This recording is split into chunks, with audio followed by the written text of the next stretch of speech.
I, 34F, lost my husband Anthony, 36M, in a car accident 3 years ago. We have a daughter Emily, 8F, together. Anthony came from a wealthy family and inherited a significant amount when his parents passed away in 2019. He was always careful with money and wanted to ensure Emily would have a secure future, especially for her education. Before his death, he set up a trust fund for Emily with most of his inheritance money to be given to her when she turns 18. He made me the trustee since I was good with finances and had worked in banking for 10 years. My sister Tamara, 32F, and I grew up very close despite our different personalities. I was always the responsible one while she was more free-spirited. Our parents constantly compared us, which strained our relationship during our teens, but we worked through it in our 20s. Tamara never held a steady job, jumping between careers, but she was wonderful with Emily. When Anthony died, she immediately moved in with us to help me cope with the loss and take care of Emily. She reduced her work hours to part-time so she could be there for us. For almost 3 years, we functioned like a small family unit. Since I handled all the finances, I often asked Tamara to help me with banking work when I was busy with Emily or overwhelmed with single parenting. She knew my passwords and account details because I trusted her completely. She even helped me track Emily's trust fund investments and suggested good opportunities sometimes. About 6 months ago, Tamara met Justin, 35M, at her yoga class. He seemed charming and successful at first. He talked about his real estate business and showed photos of his properties. But something about him felt off to me. He was too smooth, too perfect. Tamara fell hard for him though. Within weeks, she was spending all her time with him.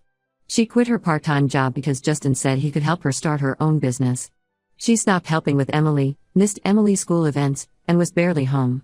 I didn't mind much initially since Emily was in school most of the day and I had adjusted to being a single mom. Tamara seemed happy for the first time since Anthony's death, so I supported her relationship despite my reservations. Justin started coming over for dinner regularly and even bought expensive gifts for Emily, which made me uncomfortable.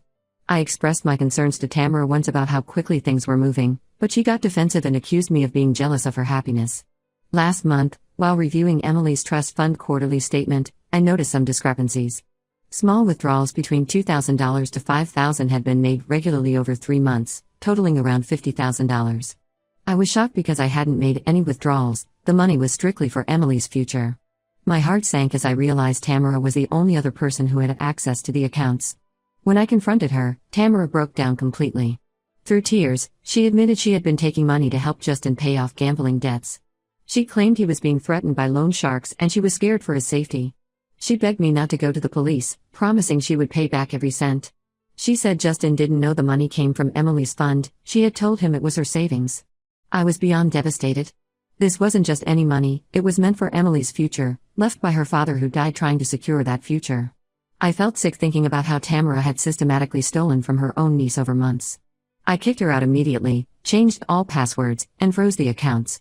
When I told our parents, they were initially horrified but quickly shifted to damage control mode. Mom especially kept insisting that Tamara must have been manipulated by Justin, that she wasn't thinking straight, that she deserved another chance since she was family. Dad was more understanding of my position but still suggested we try to handle this privately without involving authorities. Tamara has been bombing my phone with lengthy messages, swearing she's broken up with Justin, taken 2 jobs, and will repay everything. She keeps bringing up our childhood, our bond as sisters, how much she loves Emily. Our parents think I'm being too harsh and should at least hear her out. But I've blocked her everywhere and told them I want nothing to do with her anymore. They say I'm breaking up the family, that Emily needs her aunt, that people make mistakes. But I think stealing $50,000 from your dead brother-in-law's child goes beyond a simple mistake. Ida for refusing to accept her apology? Update 1, it's been 2 weeks since my last post. After reading all the supportive comments and discussing with my closest friends, I decided to file a police report against Tamara, despite my parents' desperate attempts to stop me. They even showed up at my house at 6 a.m. the day I planned to go to the police station, begging me to reconsider. Mom was crying, saying I would destroy Tamara's future. But I couldn't let this go. It wasn't just about the money anymore, but about the deliberate betrayal of trust. The police investigation revealed something far worse than I imagined. There were no gambling debts. Justin wasn't being threatened by loan sharks. Tamara had been lying about everything. The truth came out when the police obtained their text messages and emails through a warrant. Tamara and Justin had been planning to open a luxury wellness retreat together. They needed startup capital but no bank would give them a loan due to Justin's poor credit history. That's when they hatched the plan to quietly borrow from Emily's trust fund. The messages showed how calculated it all was. They discussed taking small amounts over time to avoid detection, planning to replace it once their business started making money. Tamara even joked in one message about how Emily was too young to need all that money anyway. There were detailed spreadsheets showing their withdrawal schedule and business projections. This wasn't a desperate act to save Justin from danger, it was a cold, premeditated scheme. What hurt even more was discovering that Tamara hadn't broken up with Justin at all. Not only were they still together, but they were planning a destination wedding in Bali. They had already put deposits down on a venue using some of Emily's money. When the police confronted Tamara with all this evidence, she finally cracked and admitted everything. Her confession made me sick to my stomach. She said she was tired of being the responsible aunt, tired of living in my shadow, tired of helping raise someone else's kid while her own life was on hold. She actually said she thought Emily had too much money anyway since she was just a kid, and that Anthony would have wanted his money to help family. She tried to justify it by saying they would have paid it all back with interest once their wellness retreat became successful. The level of entitlement in her reasoning was staggering. The fallout in our family has been massive. Our parents are now divided for the first time in their 40-year marriage. Mom still insists Tamara deserves forgiveness since she's family. She keeps saying Tamara made a mistake, but her intentions weren't evil, she was just trying to build a future with someone she loved. But Dad finally sees how calculated this betrayal was. He was shocked by the premeditation revealed in those messages. They're fighting constantly about this, barely speaking to each other. The extended family has split into camps. My aunts think I'm being cruel for involving the police, saying we should have found a way to handle this privately.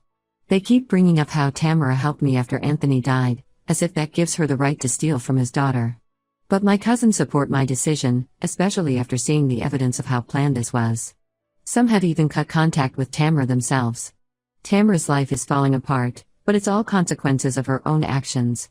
Her employer found out about the theft investigation and fired her immediately.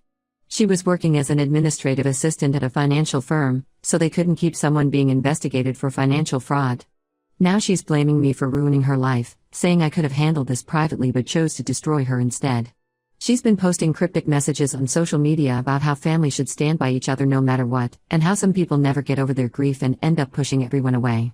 Several relatives have commented supporting her, saying I'm being vindictive and using the police to get revenge because I'm jealous of her relationship with Justin.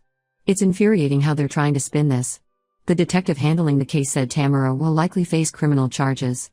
They're still investigating Justin's involvement and background. I've hired a lawyer to ensure Emily's interests are protected through all this. Tamara's been trying to reach me through different numbers and mutual friends, saying she'll accept whatever punishment but begs me not to cut her out of Emily's life forever. But how can I ever trust her around my daughter again? Update 2. 3 months have passed since my last update. Tamara appeared in court last week and pleaded guilty to grand theft to get a lighter sentence. Her lawyer negotiated a deal, 18 months probation and mandatory full restitution of the stolen money. She has to pay back every cent with interest. I thought this would be the end of it, but life had other plans. 2 days after Tamara's sentencing, I received a Facebook message from a woman named Rachel. She introduced herself as Justin's wife. Yes, wife. Apparently, Justin has been married for 8 years and has 2 kids. Rachel saw Tamara's case mentioned in the local news and recognized Justin immediately. She reached out because this wasn't the first time Justin had done something like this. Rachel revealed that Justin has a pattern of targeting vulnerable women, especially those with access to money.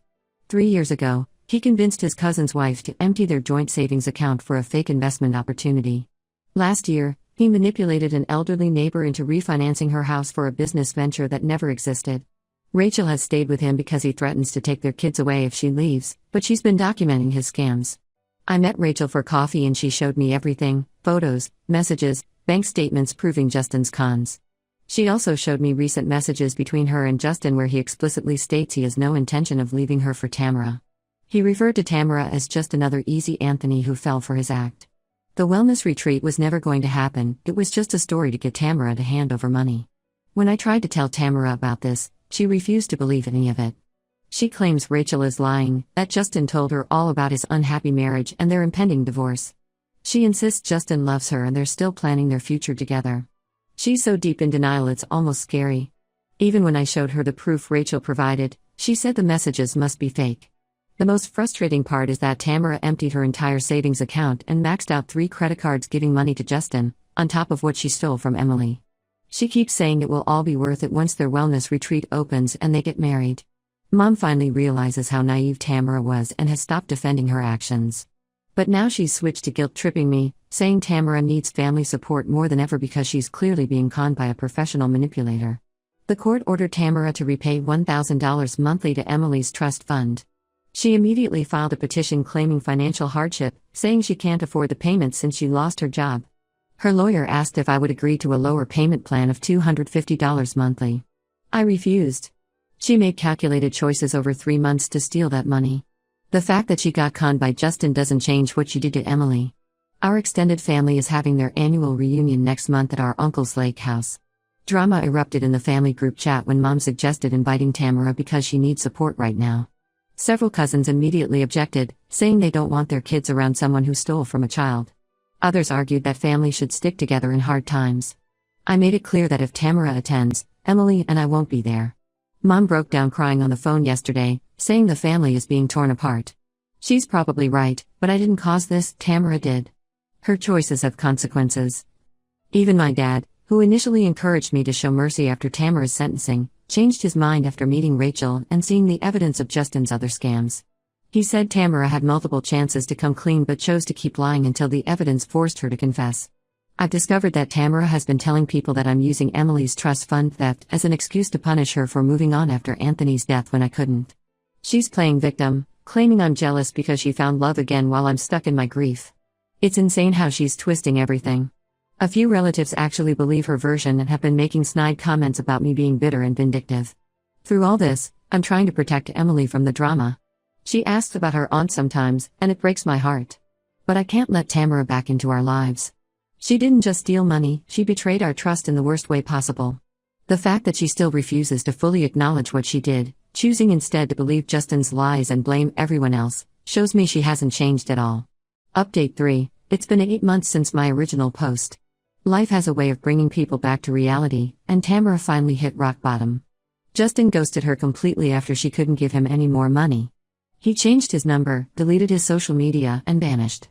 Rachel, his wife, told me he's done this before, disappearing for months when he squeezed everything he can from Anthony, then resurfacing somewhere new with a different story. Tamara is now living in a tiny studio apartment, working 2 minimum wage jobs to make the court-ordered payments. She sent me a tear-filled voice message last week, saying she finally sees how stupid and selfish she was.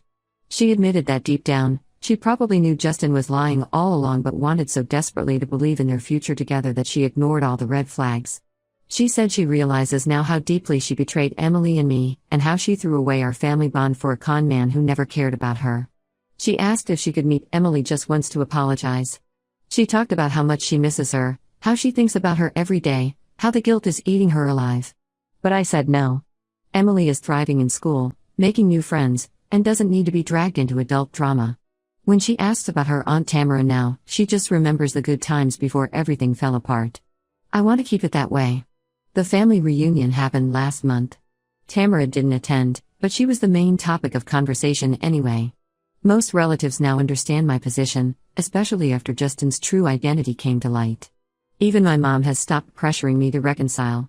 She still meets Tamara secretly for coffee sometimes, which I'm fine with. Tamara is still her daughter, and I understand that bond. But Mom respects my decision to keep Tamara out of our lives and no longer tries to make me feel guilty about it. Dad told me that Tamara attempted to sign up for a personal loan to pay back Emily's money faster, but was denied due to her poor credit score. He seemed to think this proved she was genuinely sorry and trying to make amends. But being sorry doesn't erase what happened. She didn't steal from Justin, she stole from her 8-year-old niece. She had weeks to come clean but kept lying until evidence forced her to confess. That kind of calculated betrayal can't be fixed with an apology. Some people might think I'm being too harsh, that families should forgive each other. But some actions have permanent consequences. Tamara made a series of deliberate choices, to steal the money, to lie about it, to believe Justin over her own family. Those choices destroyed our relationship. The family has finally accepted that some bonds, once broken, can't be repaired. I've made peace with losing my sister. Emily's well-being has to come first. Maybe years down the line, when Emily is older and can make her own decisions about having a relationship with her aunt, things might change. But for now, this is how it has to be. The trust fund has been secured with better protections, and I've learned a hard lesson about keeping financial information private, even from family. Life moves on. Emily and Ed are doing well. We've developed new traditions, just the two of us. Sometimes I catch myself missing the sister I used to have, but then I remember that person is gone. She died the day she decided my daughter's future was less important than her dreams of running away with a con man.